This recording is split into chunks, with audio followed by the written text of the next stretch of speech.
আমাদের তরুণ প্রজন্মের ভবিষ্যৎ যেন উজ্জ্বল হয় সেটা নিশ্চিত করতে শিক্ষা ব্যবস্থার দিকে আমাদের পূর্ণ নজর রয়েছে।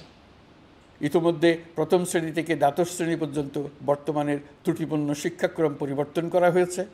বই সংশোধন ও পরিমার্জনের কাজ শেষ পর্যায়ে আছে। এই সংস্কারের কাজ অব্যাহত থাকবে। বিশ্ববিদ্যালয়সমূহের উচ্চ প্রশাসনিক পদগুলো পূরণ করে শিক্ষা কার্যক্রম স্বাভাবিক করার কাজ দ্রুত গতিতে এগিয়ে চলেছে। বেসরকারি শিক্ষা প্রতিষ্ঠানগুলোর পরিচালনা বোর্ডে দখলদারিত্বের রাজনীতি বন্ধ করার ব্যবস্থাও নেওয়া হয়েছে। আপনারা নিশ্চয় লক্ষ্য করেছেন, আমাদের প্রথম মাসে দেশের প্রায় সকল বিশ্ববিদ্যালয়ের উপাচার্য এবং উপাচার্য মহোদয়গণ পদত্যাগ করেছেন। উচ্চশিক্ষার ক্ষেত্রে এটা বিরাট শূন্যতার সৃষ্টি করেছে। প্রথম মাসে আমরা ক্রমাগতভাবে প্রতিটি বিশ্ববিদ্যালয়ে সবার কাছে গ্রহণযোগ্য এমন উপাচার্য এবং উপাচার্য নিয়োগ দেওয়ার কাজ শুরু করেছে।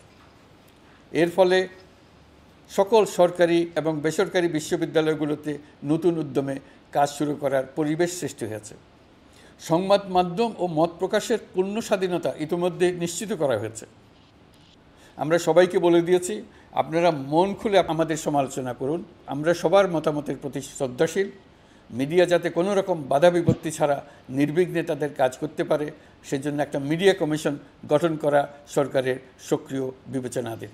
আরও যেসব কমিশন সরকার সহ অন্য সবাইকে জবাবদিহিতার আওতায় আনতে পারে আমরা তাদের পুনর্গঠন ও সংস্কারের উদ্যোগ নিয়েছি, যাতে তারা আরও শক্তিশালী হয়, জনকল্যাণে কাজ করে।